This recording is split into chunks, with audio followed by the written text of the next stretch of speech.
Voilà, je vous présente maintenant le deuxième livre qui est Guidance pour moins de souffrance. Donc c'est le tome 2, toujours de Jean-Claude Adeling, c'est-à-dire moi-même, qui est édité, le livre exactement chez le même éditeur, donc le livre en papier. Alors, comme je vous expliquais dans la première vidéo, j'ai fait en fait ce livre pour moins de souffrance parce que moi-même j'ai perdu un enfant de 15 ans qui m'a complètement anéanti, moi et mon épouse, et nous avons eu des moments de douleur intense. Quand le moment est arrivé, évidemment, c'est un petit peu comme si on jetait un seau de boue sur le pare-brise, on ne voit plus rien, on est complètement aveuglé, on n'a vraiment plus le sens de l'orientation, la vie n'a vraiment plus de valeur, on ne sait plus vraiment où on est. Et, oh là, il y a un peu de vent. Et voilà, donc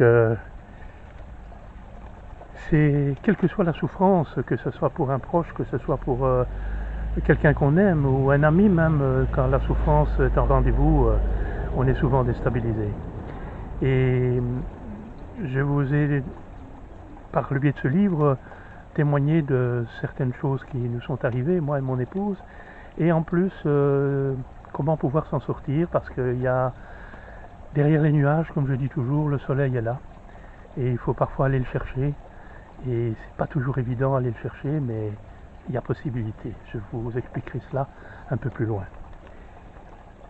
Alors tout ce que vous aimez faire, c'est votre liberté. Quand vous dites tiens, moi j'aime bien aller au jardin parce que le jardin me procure un certain sens de liberté, c'est quelque chose que vous aimez faire. Et ça vous procure de la joie, du bonheur et une certaine liberté en soi. Ah ben le vent, décidément. Mais ce que vous aimez, tout ce que vous aimez vraiment faire, ça c'est votre véritable bonheur. Et c'est là que je voudrais vous emmener. Je vous explique ça dans un instant. Voilà, je suis de retour. Alors je vous explique un petit peu la table des matières du livre de Moins de souffrance, donc qui est paru au livre en papier. Il est au prix de 18,50 comme je vous l'ai dit tout à l'heure. Alors nous avons dans la table des matières bien sûr les souffrances, puisque c'est de ça qu'on parle, tous les types de souffrances, et aucune souffrance, je vais dire, est inutile. Toutes les souffrances apportent quelque chose à l'être, mais bien entendu au moment de la souffrance, cela n'est pas perceptible, car seule la souffrance l'est. C'est évidemment très contraignant, et il y a différents types de souffrances, et selon le type de souffrance, l'enseignement est différent à chaque fois. Puis nous avons la peur. Donc après la souffrance, je développe le thème de la peur, parce que la peur souvent engendre la souffrance. Et savoir gérer la peur, c'est savoir gérer ses émotions, savoir gérer l'intérieur des événements qui viennent et qui vous font peur. Les émotions, comme je viens de vous le dire, les émotions qui sont liées à la peur, et toutes ces émotions, l'une derrière les autres, vous font accumuler certaines choses qui vont vous engendrer dans des souffrances qui sont parfois bien inutiles. Donc ce sont toutes des clés qui vous permettent de sortir chaque fois de cet élément perturbateur, on va dire. L'intelligence émotionnelle, parce que nous avons tous une intelligence émotionnelle au fond de nous-mêmes, et qui nous permet de trouver la petite faille ou la petite clé qui va nous permettre de subvenir à l'instant présent, qui est souvent des instants douloureux ou des instants de souffrance. Ensuite, je parle de l'amour, qui est l'opposé, je vais dire, de la souffrance, parce que, quoique, on peut souffrir d'amour aussi, je l'ai vécu aussi, donc c'est aussi quelque chose qui peut être en soi, et souffrir d'amour, c'est tout aussi terrible comme souffrance que de souffrir d'une autre souffrance. Puis nous avons le bonheur, la recherche du bonheur, les clés pour trouver le bonheur au-delà de la souffrance. Puis rester calme, rester zen, parce que dans la souffrance, c'est pas toujours évident de trouver le calme pour pouvoir passer la tempête, comme on dit. les relations qui sont tout aussi importantes et qui vous amènent des souffrances. Parce que, bon, dans les relations, vous avez, comme chacun est différent, chacun a ses ressentis différents et parfois les gens vous blessent inconsciemment ou parfois consciemment. Hein, c'est parfois des gens qui ont leur plaisir à blesser les autres, comme on dit, et trouver la clé pour surmonter ça et trouver les petites failles pour éviter justement que l'autre arrive à vous blesser. C'est aussi important. Puis nous avons le coronavirus qui nous a affecté tout au long de cette année. Hein. Il est arrivé au début de l'année avec ses petites pattes là sans prévenir. Et puis ce petit coronavirus, il a bouleversé la Terre, il a fait peur à tout le monde, il a fait des dégâts partout sur la planète. Il a supprimé des vies, il a supprimé beaucoup de choses, des libertés, la liberté notamment. Et nous sommes contraints maintenant non seulement de vivre avec lui, parce que il fait partie de cette planète à jamais, mais aussi savoir pourquoi il est là et ce qui pourrait nous apporter en profit. Parce que nous voyons toujours le côté négatif de la chose, mais il y a aussi le côté positif. Et le côté positif, c'est le côté qu'il faudrait en retirer, de façon à laisser le côté négatif sur le côté. Nous avons l'évolution de tout un chacun, parmi les événements de la vie qui viennent perturber le bon fonctionnement tous les jours, parce que tous les jours est un autre jour et tous les jours a son degré de souffrance. Et il y a des jours avec et des jours sans. Voilà.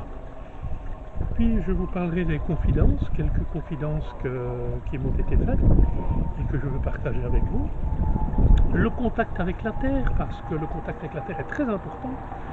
Sans la Terre, nous ne sommes rien. Il faut bien y penser que nous sommes ici sur cette Terre, nous devons la respecter, nous devons lui donner également notre amour, car elle nous donne son amour. Et sans elle, on va bien dans l'espace, on fait bien toutes sortes de plein de choses, mais on est bien content quand on vient sur la Terre. Hein. On est bien content quand on est les deux pieds sur Terre, comme on dit. Donc très important. Puis nous avons les éléments vitaux. Ce sont l'air, le feu, l'espace, tous ces éléments qui sont vitaux à notre vie et qu'il nous est quand même très difficile de faire sans. Hein. Si vous supprimez l'oxygène, ça ne va pas être possible de rester sur la Terre. Si vous supprimez notre espace de vie, ça sera très difficile de vivre. Et puis c'est comme ça pour tous les éléments vitaux. Hein, et ces éléments doivent être respectés, mais nous pouvons les gérer. D'ailleurs, nous en gérons la plupart de ces éléments, mais aussi parfois au détriment de notre propre bien-être. Et ça, c'est dommage. Donc, quelques corrections à apporter et quelques clés de façon à ne pas tomber dans la tourmente.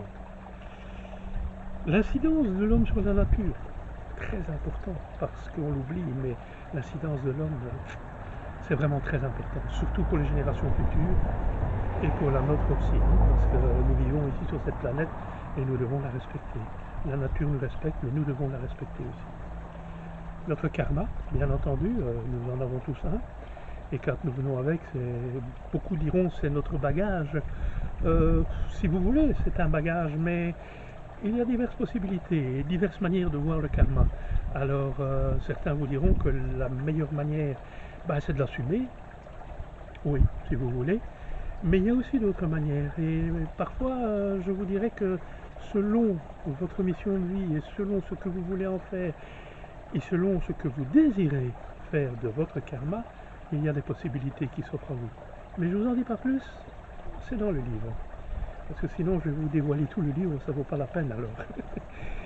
Et puis il y a se sauvegarder. Alors se sauvegarder, c'est très important, parce que c'est ce qui fait en fait que vous pouvez continuer votre mission de vie sur cette terre, et vous sauvegarder de toute la souffrance qu'il y a en la mettant de côté ou en essayant de l'éviter.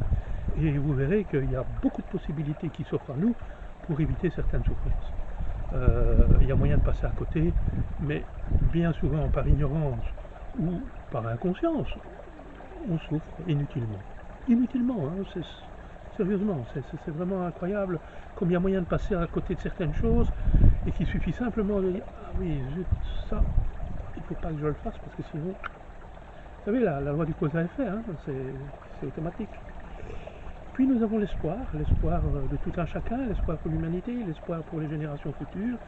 Je veux partager avec vous qu'il y a quand même un large espoir pour une nouvelle terre et pour une nouvelle conscience et une nouvelle manière de vivre sur cette terre, parce que toutes les énergies sont présentes. Il y a moyen de vivre tous en harmonie, il y a moyen, je vais dire, de tous avoir les énergies nécessaires et pas courir après l'argent.